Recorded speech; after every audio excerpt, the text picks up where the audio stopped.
Okay, so let's get into it. I want to talk about Acts, the book of Acts, specifically about Paul, but I also want to talk about the word that God had given me. It's the dichotomy of wisdom. And I love that because I love when I hear things that I have no understanding of because I know it could only be God. Now, I know what the word dichotomy is. It's when it's a division between two things that are. And wisdom is the ability to apply knowledge. But of course, I had no clue what it was altogether. And then I looked it up. It's linked to the dichotomy of control. So basically, it's the ability to discern what you can control and what you can't control. What you can control is your actions and your responses to life. But you can't control the weather. You can't control life circumstances. There's no way to do that. Only God does that. So, by focusing on the things that you can control, primarily your beliefs, your morals, your values, you gravitate to peace within that, which diminishes the frustrations of trying to control things that you can't. Now, there are many variables to this because sometimes people can go to the things that they already know due to culture and society and what they've been taught since they were adolescent. Now, here go Paul. Now, Paul was always taught as a Jew to basically anybody who stood against the Torah, anybody who stood against the word, he would persecute them. With this, he had an image. With this, he had power. But he did not have an internal change. Paul had no identity, hence his name being Saul at that moment. He had no identity of who exactly he was. He only followed in the footsteps of the culture. He only followed in the footsteps of what he was taught. And that would be like a coping mechanism of having some type of control. It's so easy to look at the outward instead of the inward. And that goes for people looking and their perception of people too. I could only imagine the perception of Paul, Saul, whichever one you want to call him. I could only imagine the people were afraid of him. He was no joke. And then looking inwardly at Paul has been raised to kill people. That's traumatizing. So he was going through his own traumatization and just trying to move with it in order to not be on the outskirts so he can still maintain this image, maintain this persona, or maintain some type of control over his life because this is all he has been taught. Oh, and God just reminded me of this, the title. Paul was a Pharisee. Now, being a Pharisee, you got certain type of privileges. You can be called as a teacher or all these different types of things. It gives you some type of notoriety. Oh, but what I love about God don't discriminate. He don't care if you got a title. He don't care about none of that. God cares about the inward. I remember in the scripture how when Samuel had to go anoint one of Jesse's sons, he goes and he looks and he says, oh, surely this may be the anointed. And God said, that's not it.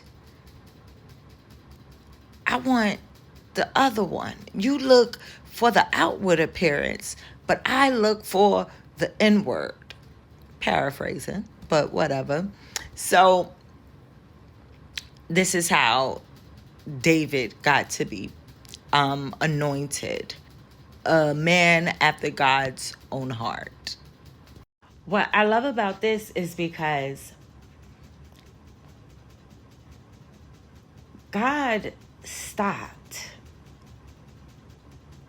Saul. He stopped him.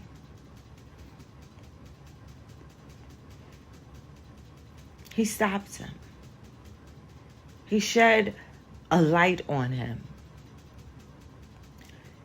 He loved him so much that he came to him and shed a light on him.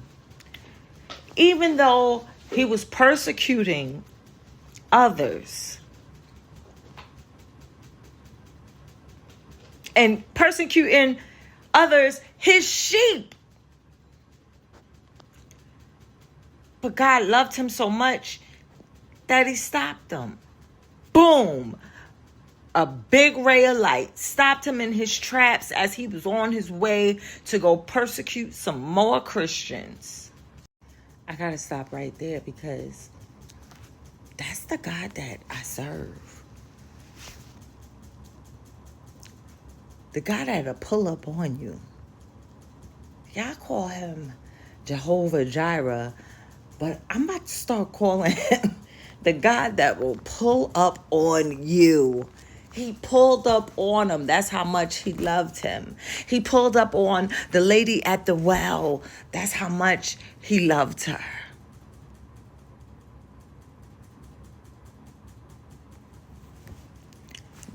Y'all better get that. He will pull up on you in the midst of it. Even when your mind ain't right. Even when you're going through the troubles and you're thinking, oh my God. So he goes and pull up on Saul. Now, mind you, his name is Saul at that time. And good that we're talking about names. Because if you think about it, Saul would have a spirit of Saul. Saul wanted to be, I'm going into different scripture now. Stay with me. Saul wanted to please the people so bad instead of listening to what God said, that God took certain things from him, his covering.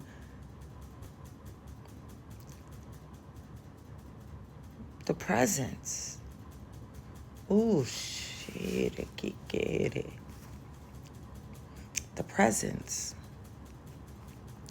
Because God gave Saul gifts, but he took away his presence.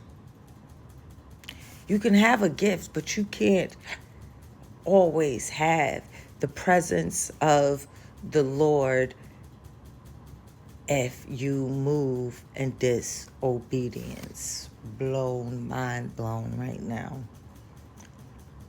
And I'm saying that because God has given me revelation about something else. But if it's helping you, it's helping me. Okay, so now fast forward. Here goes Saul. A big ray of light just stops him in his tracks because God pulls up on him and say, hey, why are you persecuting my people? Shows God's sovereignty and authority and the control that he has on your life.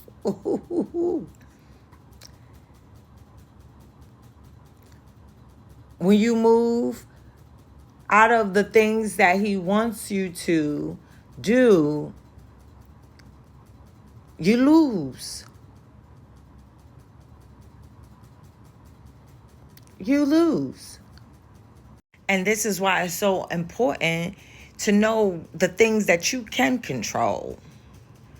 They could have controlled their response to things, but they had no control over the circumstances that God would put upon them. We talking about two souls now. Wow.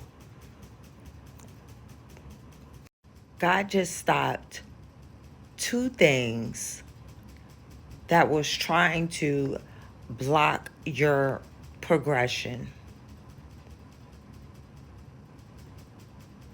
And he used little old you.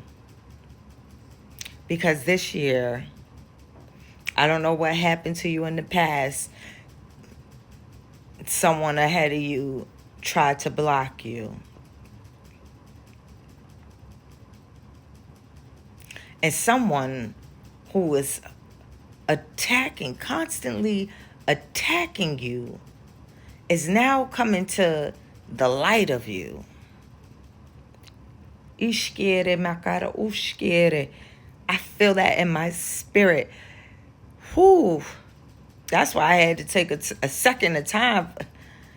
Ooh, Jesus. All right. Kill two birds with one stone. Wow. Okay. Now let's go on. So, Saul has this revelatory light, which makes him go to the floor. He hear God tell him, stop persecuting my people. And next thing you know, he submits. He submits to God, and God uses him. Uses him. He even used him till today, eternal. His words, his epistles that he wrote, eternal.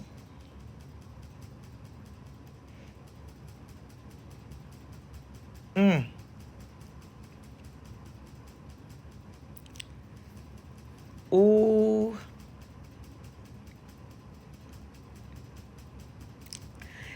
God is going to use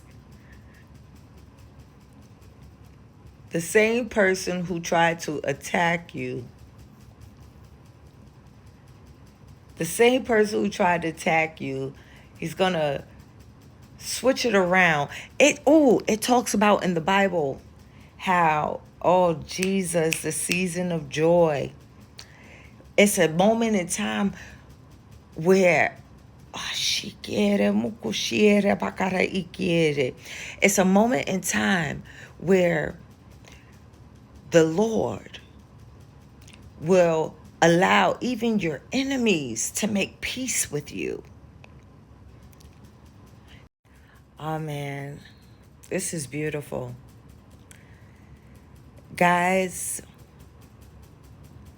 this is your year. This is your season. And with that, I want to say this is a new year, because God is going to allow you to do you with no hindrance. Your testimonies is his delight. He delights in you. You are the apple of his eye. And that's it. This is the dichotomy of wisdom with Paul. Well, Saul turned into Paul. Thank you guys for listening. Y'all have a good one. And remember, fear the Lord and follow in obedience.